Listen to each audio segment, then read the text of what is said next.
I'm sharing this because I still think about it more than I'd like to. And maybe if you're the kind of person who brushes things off, who thinks it won't happen to me, this might make you think twice. This happened about 4 years ago when I was 19. I'm 23 now, and I still don't walk anywhere after 11 p.m. unless I absolutely have to. I grew up in a small town outside of Austin, Texas. Quiet place. Cows, cornfields, and a gas station that closes at 9. Boring as hell, honestly, but safe. Or at least I thought it was. My dad was a long-haul trucker, and one summer I decided to ride with him for a week. I wanted to see what the life was like. I was thinking about getting my CDL eventually. We drove up to Virginia for a delivery. The drive was fine. We got there the same day, parked at a rest stop off 81, and my dad crashed in the sleeper cab almost immediately. He was out cold by 11 p.m. Me? I've always been a night owl. So I sat there scrolling on my phone, listening to music, watching the parking lot fill up with other rigs. Around 2 in the morning, I had to pee.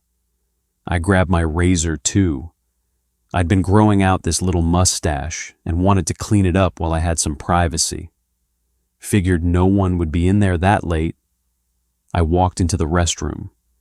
It was one of those big ones, 2 separate sections, left and right, with urinals and stalls on both sides. I went left. There was a guy standing near the urinals.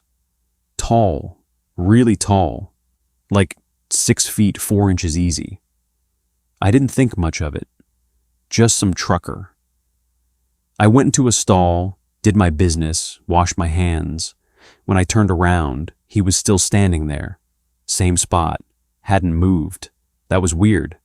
But I told myself I was being paranoid. So I walked over to the right side of the restroom, figuring I'd just use that mirror instead. I stood there, pulled out my razor, and started lining up my mustache. Not even 10 seconds later, I saw him in the mirror. He had followed me over to the right side. My stomach dropped. He started walking toward me, slow, deliberate. I saw his reflection getting closer. Then I raised my razor just to get a better angle. And he stopped. Dead stop, right behind me. Like he hadn't expected me to have that. Like I'd ruined something he was planning. I kept my cool. I kept trimming, acting like I didn't see him, like everything was normal. Through the mirror, I watched him walk to a urinal and pretend to unzip his pants. But he wasn't looking down. He was looking at me, staring. I nodded at him. He nodded back. Then he went into a stall. I glanced over, and he was just standing there, in the corner of the stall, not using it, just standing, staring at me with wide eyes. I finished up as fast as I could, kept the razor clutched in my hand, and walked right past him on my way out. He didn't follow. Thank God. When I got outside, I saw security cameras near the entrance and felt a little better. I walked back to the truck, woke my dad up just enough to know he was still breathing, and then texted my best friend about what happened. He told me to go back in and FaceTime him, which, looking back, was stupid. But I did it. The guy was gone. I showed my friend where everything happened, then left.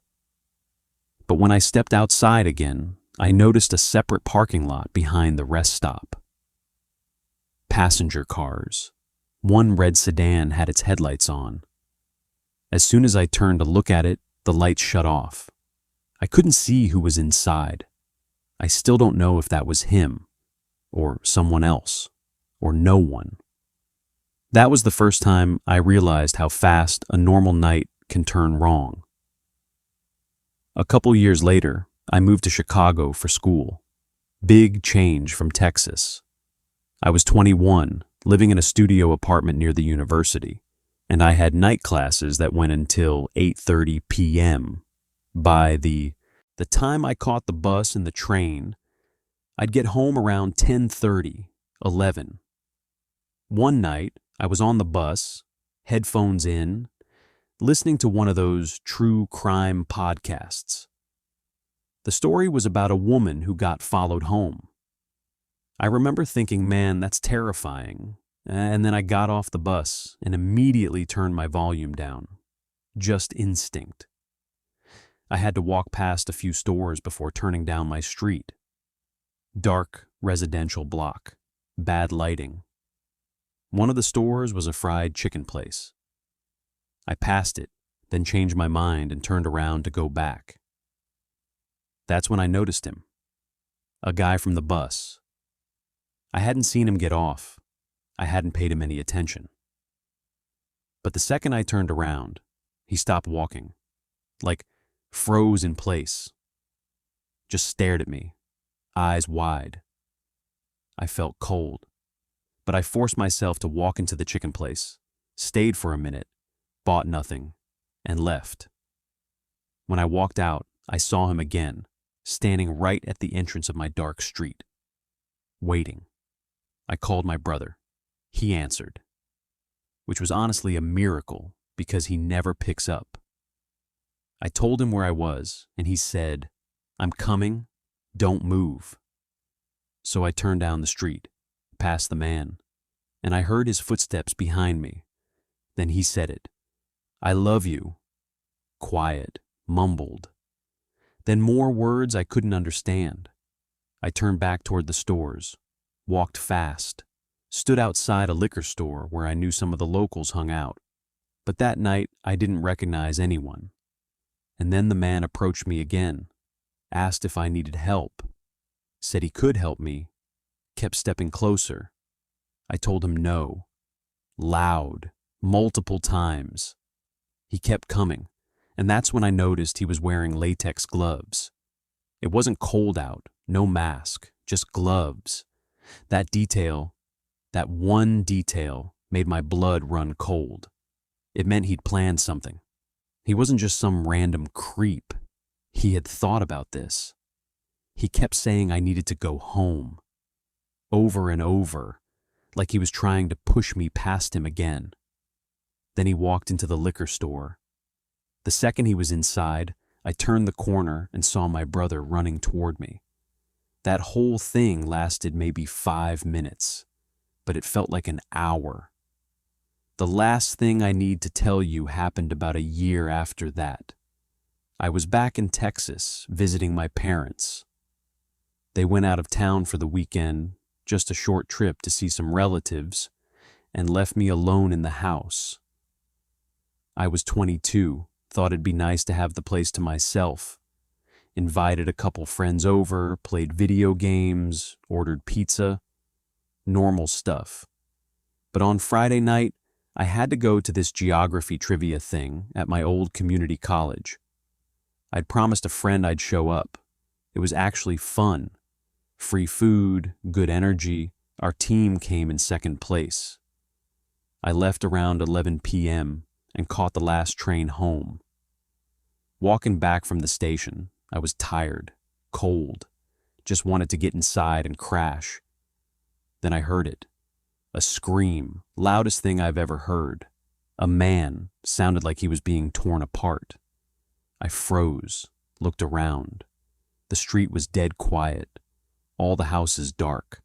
Another scream, closer this time. I started walking faster, almost running.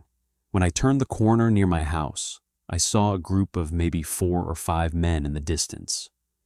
Dirty clothes, homeless looking.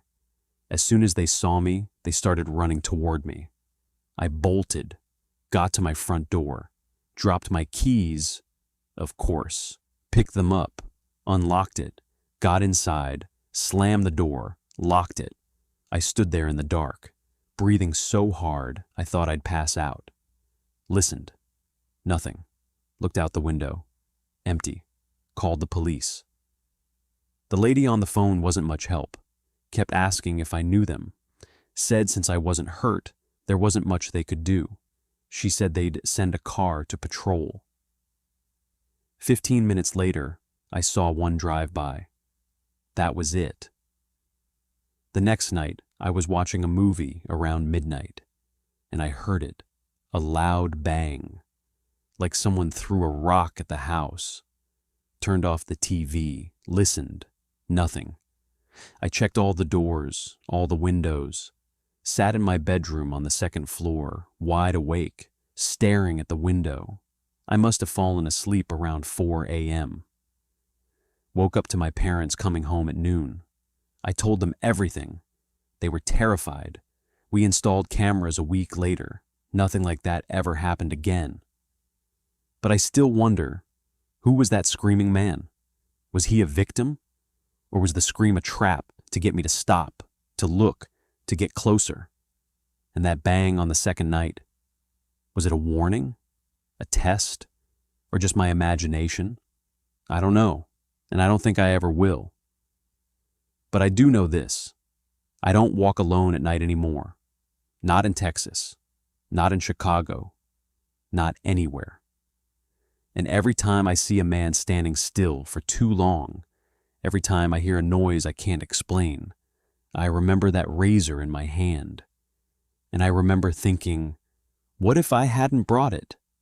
That thought will never leave me. Please subscribe my channel